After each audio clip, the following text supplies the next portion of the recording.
in eastern North Carolina, far from the United States.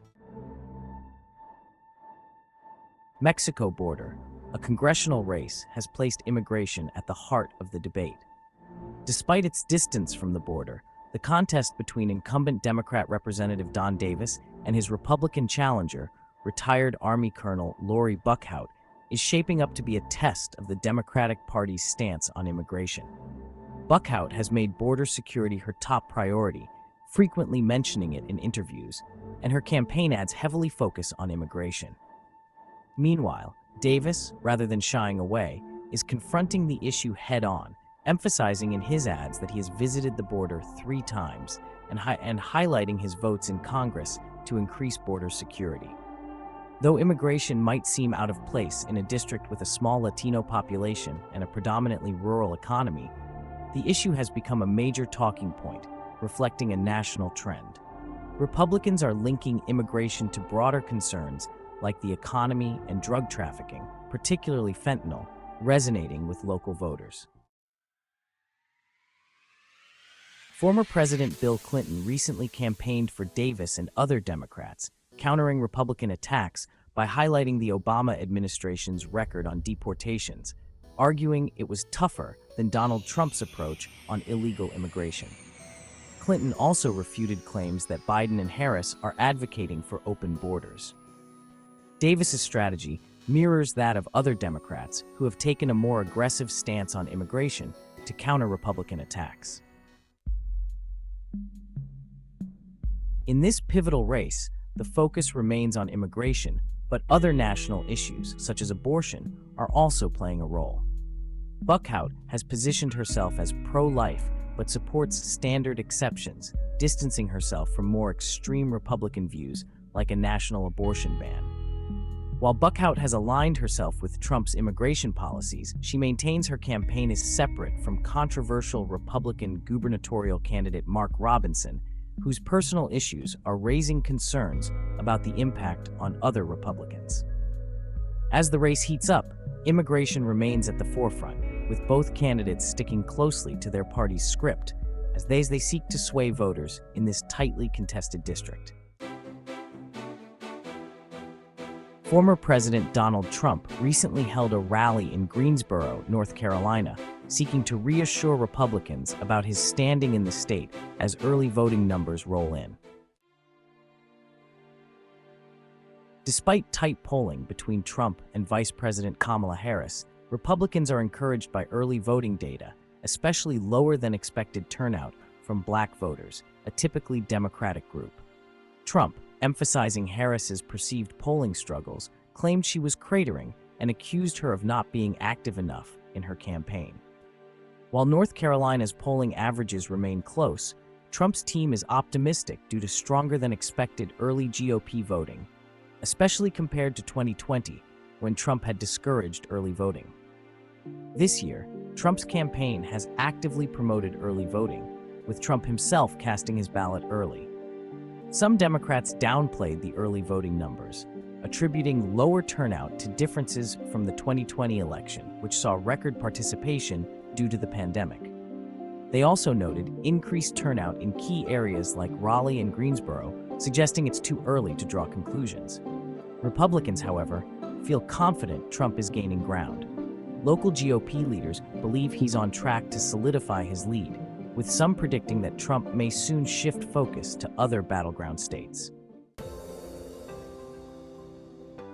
Yet, the Harris campaign is targeting suburban voters and women, noting that internal data shows Trump has lost support among suburban women compared to 2020. Meanwhile, Trump has distanced himself from North Carolina gubernatorial candidate Mark Robinson, following allegations against Robinson related to inappropriate online activity. Though Trump had previously endorsed Robinson, the candidate was absent from the Greensboro rally, raising questions about how much the scandal might impact Republicans in the state.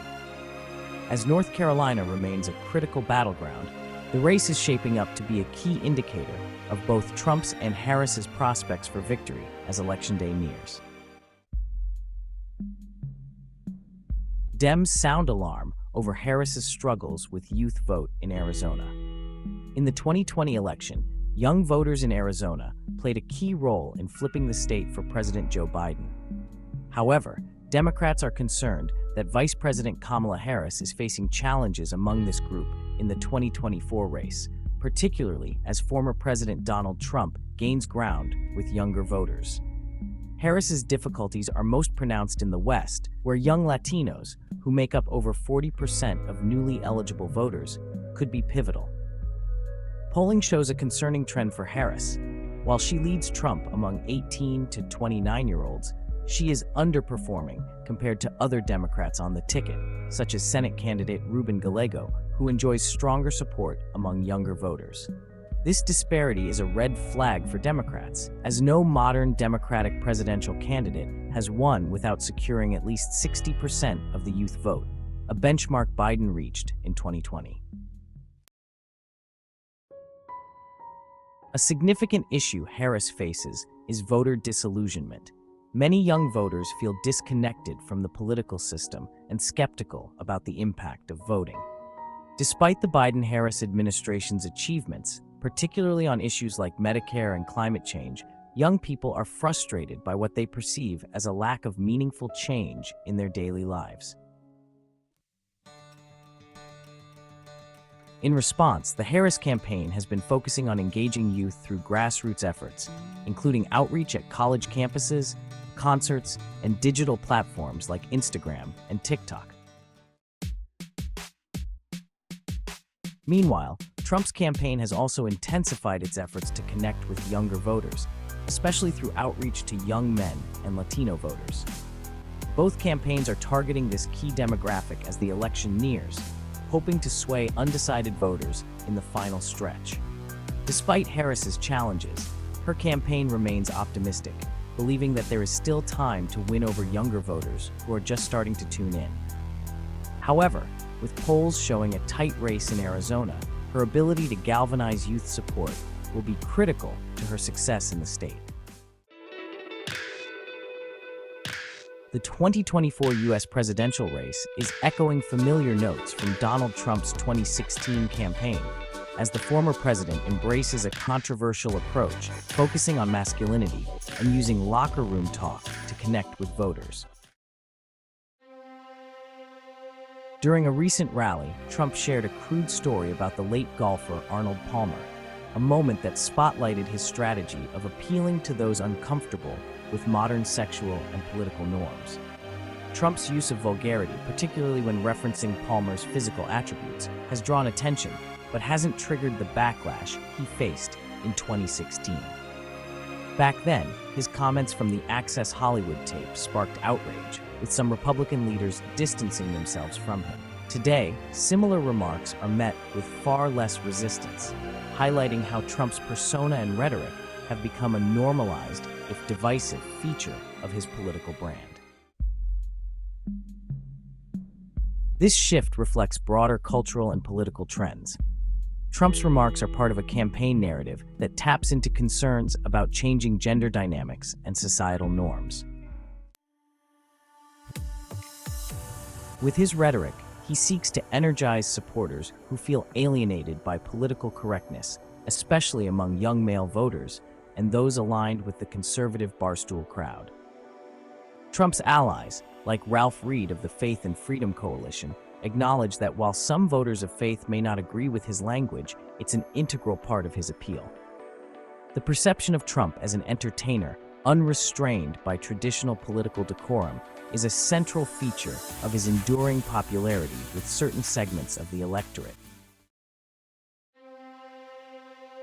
Meanwhile, Trump's opponents, including Vice President Kamala Harris, have criticized his behavior, calling it unhinged and warning that his words and actions have significant implications. Yet for many Trump supporters, his comments about Palmer and his off-the-cuff style are seen as humor, relatable, and inconsequential to their support for him. As the campaign heads into its final stretch, Trump's messaging, which fuses masculinity, humor, and defiance of political norms, continues to draw a sharp contrast between him and his rivals. Whether this approach will resonate enough to secure victory in 2024 remains to be seen, but it's clear that Trump's brash style remains a hallmark of his political strategy. Make the background music battle ready. Thanks for watching, and please keep faith while you subscribe to our channel for instant notification on us, election outcome, and other news around the world.